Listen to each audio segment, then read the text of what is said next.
Colter, we know that in Montana there's a lot of hunters, a lot of gun enthusiasts, so you might as well shop local when you're looking for your next firearm or accessory, huh? Solway Armory, they got the best prices around and the best service you'll find anywhere. As the guys over there will tell you, shop with Solway Armory for a year. We guarantee you'll save some money. The other thing is they have great knowledge. There's a lot of questions that people have about the right styles and types to suit them and what it is that they're trying to do, and all the guys over at Solway Armory know their firearms and ammunition and accessories inside and out. With locations in both Missoula and Bozeman, Solway Armory has some specialty products as well, including full Sig Sauer inventory for your best in handguns and much, much more. Like Colter said, 2 brick-and-mortar locations, one in Missoula, one in Bozeman, and also online, tremendous inventory there. They'll ship everything you want, SolwayArmory.com.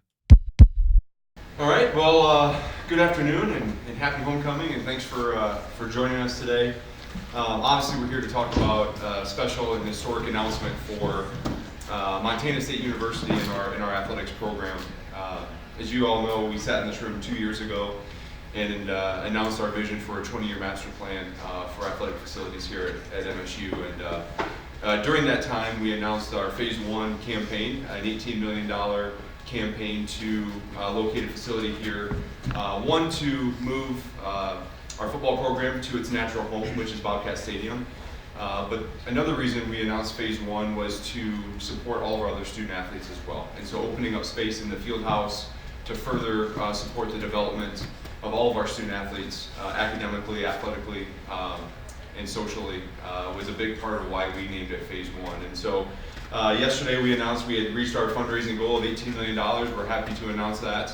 And we will start the process of, finishing the construction documents, finishing the design, and getting into the bid process, and obviously breaking ground and getting construction going. So, but in order to pull this off, I just want to say there's a lot of people that we have to thank, and I got to first start off by thanking our president, Waded Cruzado, who leads the vision of this great university, and then her support staff and administrative personnel on campus, especially Terry Lease, that helped us throughout this entire project. Our athletic staff, our coaches, our student athletes, and our staff, can't thank them enough. The MSU Foundation, which helped us and supported us through the fundraising efforts. Also, campus planning and design, A&E Architects and Crawford Architects, who led the design for the master plan in Phase 1. But really, most importantly, today is about our donors. It's about our fans. It's about everybody that stepped up, that believed in a vision, that we could get this accomplished. And in 2 years' time, we not only designed it, but we've raised the money for the first phase, and we're excited to get things going, especially here at homecoming. It's kind of a nice bookend. We announced it at homecoming 2 years ago. We announced the process and the fundraising efforts completed for Phase 1 at homecoming 2 years later. So it's a nice way to kind of bookend the fundraising campaign. But as they say, now the real work begins, and now we got to get a building built. So I guess I'll open it up for questions, but I just want to say we're excited. We're excited about today, excited about hosting homecoming here and all the festivities around it. It's going to be a great game, great atmosphere, and it's kind of a cool day to be able to announce this.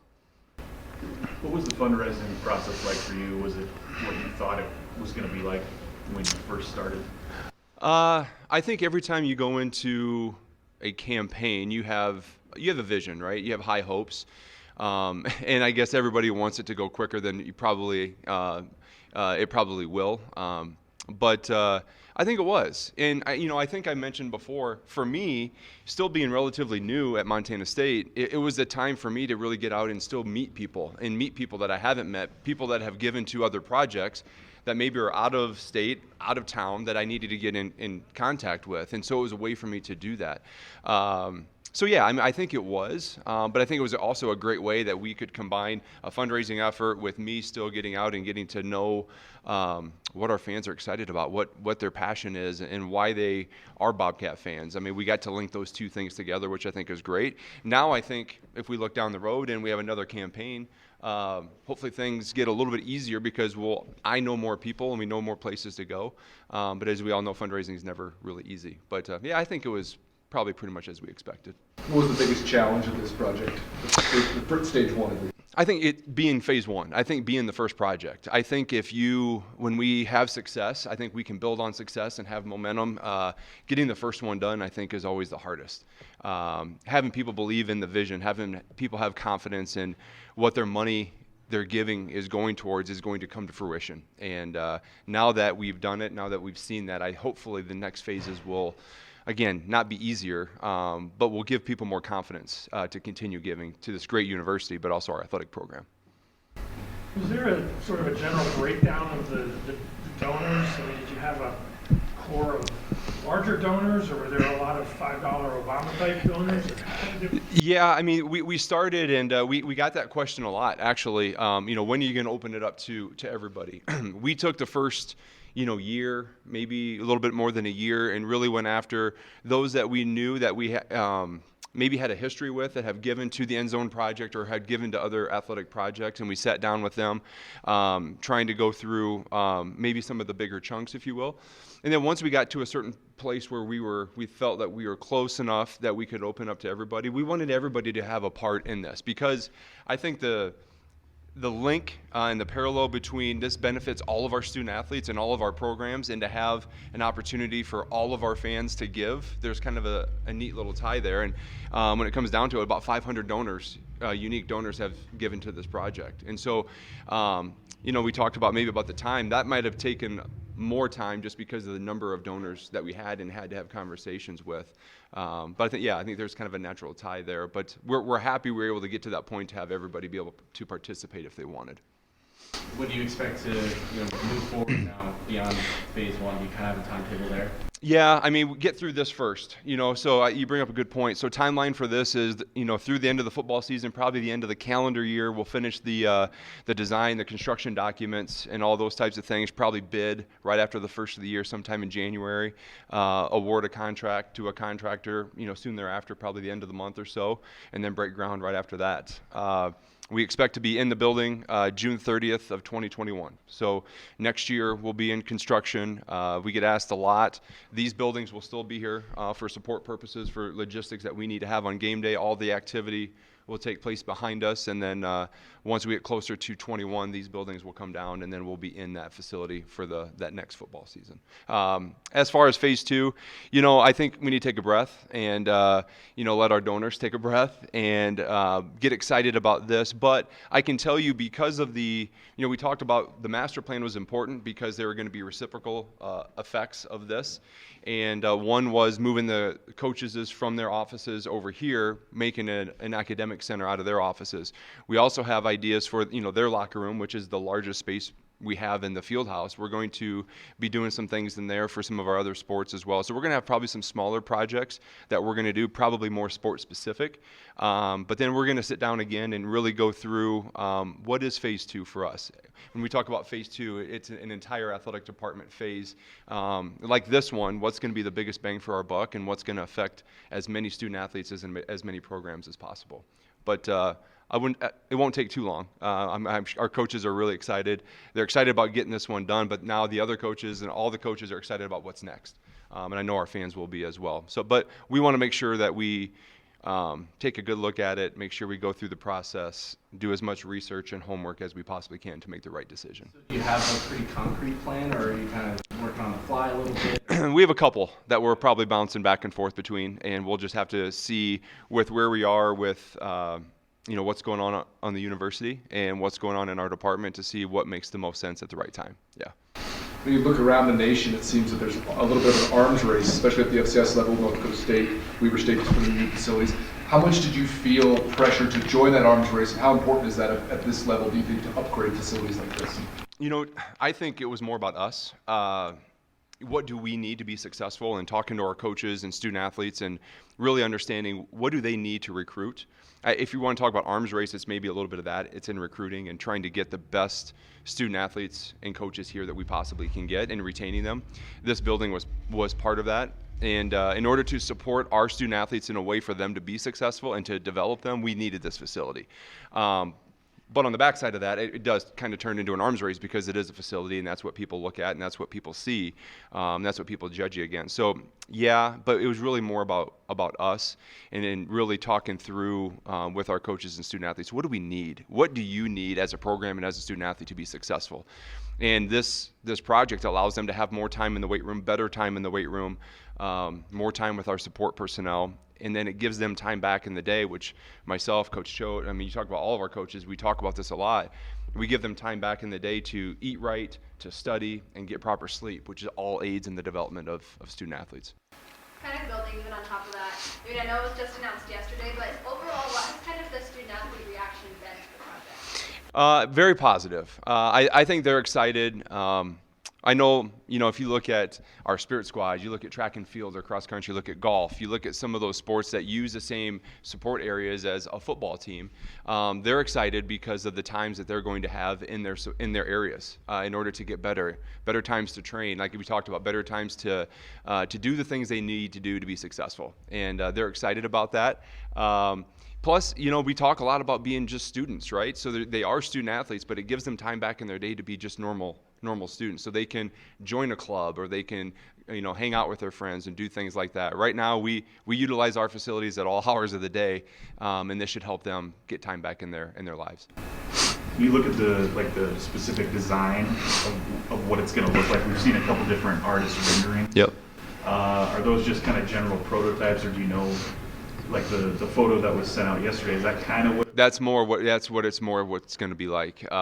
Yeah, obviously when we put out the master plan, those were kind of visions and wish lists, and really didn't know a whole lot. What we've done since the master plan is we've had a lot of different focus groups with the different teams, different coaches, different student athletes, all the different stakeholders, and what you see right now is basically what those meetings have turned into. And so it's 40,000 square feet of all, basically support spaces for student athletes, 2 stories. We're still planning on, second phase or when we redo the east side to put seats in the front. That's still part of the plan to be able to do that and to, increase attendance a little bit. But that's part of another phase. But yeah, I mean, it's really what it looks like today has really come from our student athletes and our coaches. In the press release, I think it mentioned up to $3 million would be utilized from university funding. What does that kind of look like? And could that number be less? And how does that portion work out, that relationship? Yeah, and when you say university funding, I want to be really clear. It's from athletic revenues. And so all this money is private, and it's private in a way in that, we'll take revenues that we generate from ticket sales and suite sales and things like that. None of this will come from the university. And so, no, we're basically counting on it'll be that $3 million based on the number that we have raised. Now, if we go out and raise more, of course, that number can decrease over time if we're raising more than the actual project costs. Yeah, for sure. How important is that to you? Do you think that shows a sign of health in the athletic department to be able to privately fund this completely? Oh, for sure. Yeah, for sure. I think we have some of the best fans in the country. We see it day in and day out. We see it every Saturday. We see it when we walk up and down the streets. We know we have the backing of all of our fans. And yeah, I think when you can fit 19 and pack 19,000 people in a stadium on a given Saturday, especially weather doesn't matter, the program and the department are very healthy. But I think that stems from a strong and healthy university, a strong and healthy community that we see here in Bozeman. And so I think we've got a lot of things working in our favor, but we've got to do our part. And obviously the football program is doing their part.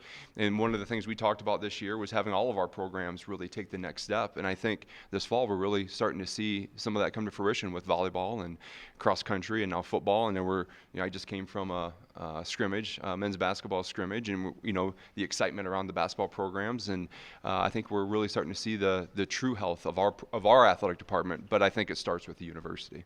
I know you had set the goal to be able to announce this at homecoming. Did you feel like you comfortably hit that time? I would like to say yes. No, hey, it's always, you're always working on things that, you need signatures, and it was a push to get it done, by this date. But we felt really good. We felt really comfortable with where we were. I would say it was a goal. I wouldn't say it was a, expectation or a priority. But I think the storylines are really nice when you can start it at homecoming 2 years ago, bookend it with homecoming today, especially with the way the program is playing right now. If we can go out and get a big win today, it just makes for a good story for us. But I think it just builds momentum, right? It just constantly building momentum with being able to accomplish some of the goals that you've set out as a department, but also our programs are doing that too.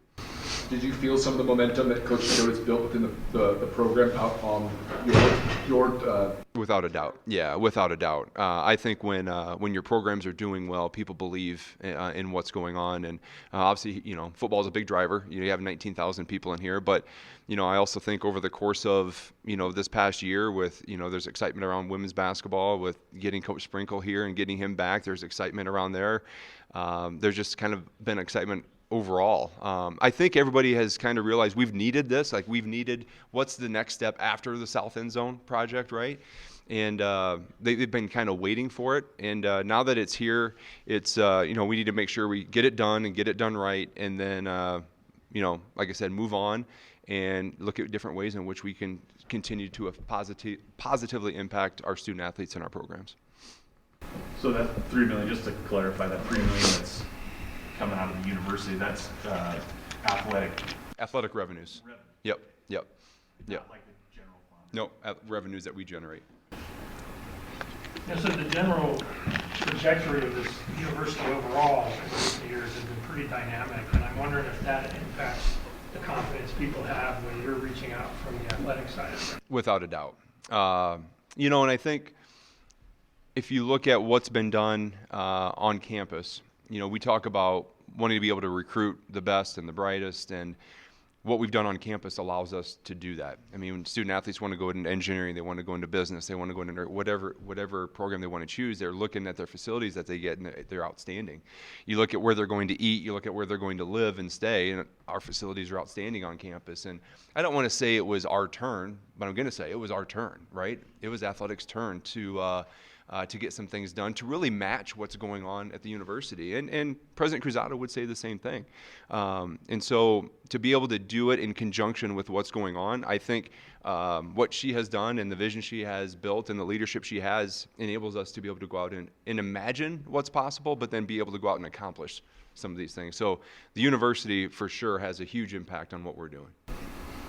You always felt like your turn was happening or going to happen? Yeah. So many things going on out there. Yep. Sports is its niche.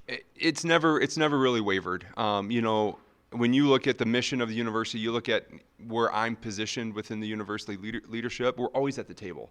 And so we always feel like our voice is being heard, and we get to work with the deans and department heads and the vice presidents at all different levels. And so you always felt like the support was there. Yes, of course, there's always different things going on, and we've accomplished a lot, even in my short 3.5 years. But we always have felt supported in a way in which they want us to succeed. She always refers to us as the front porch. I always tell her we have to keep our front porch clean, and we have to do our job with the mission of the university. And I think we've done a really good job. Our student athletes are great students; they're great people, and now we're seeing the fruits of that. They're starting to accomplish a lot of things in competition as well. And how critical is it that you've got presidential support for athletics, at a university in general? I think at any athletic director's position needs a strong president, needs strong leadership on campus. If you don't, it makes it very, very difficult. But we have one that believes in what athletics can bring to the overall mission of the university, but overall engagement as well.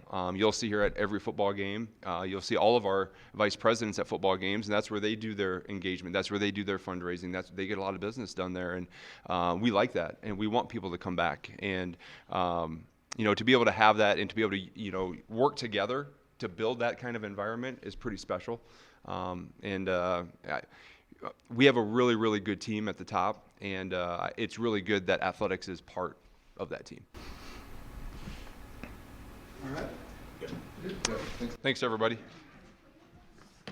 Selway Armory, Montana's firearms superstore, is now open for business and hiring all positions. If you want an exciting job with great compensation and one where you can become an expert in the field, put your application in now at Selway Armory. You can apply in person at their new location at the corner of Jackrabbit and Baxter, or send in your application via email to employment@selwayarmory.com. That's employment@selwayarmory.com. Turn your passion into a profession with Selway Armory, Montana's firearms superstore.